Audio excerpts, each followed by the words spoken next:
Thank you everyone for coming today and for committing to fighting this scheme right the way until the end.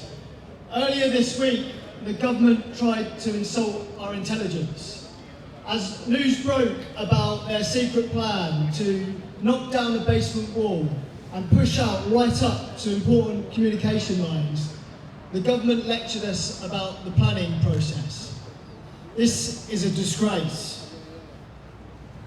Now, they're trying to pretend that this is just another application. They talk to us about the many venues that China already has in the UK and tell us about how this is a quasi-judicial planning application of which they have no part to play in. But this is not just any planning application. This is a test.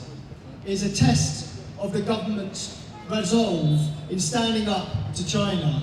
It is a test of the government's willingness to defend Hong Kongers and other persecuted communities in this country. It is a test of whether or not they are willing to trade away national security in a desperate bid for growth.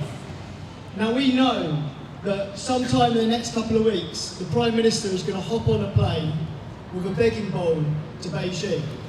He's going to try and secure a trade deal with China. And having failed to secure the release of Jimmy Lai, having failed to tackle transnational repression on our soil, and having gifted one of the biggest diplomatic gifts he could give to a hostile state, this giant mega embassy, he was trying to strike a deal on that basis. And how do we think China will respond to such cowardice? I think they will look at Britain as weak and they will strike a deal on that basis. But it doesn't have to be this way. Instead, Prime Minister Keir Starmer next week, he could reject this embassy.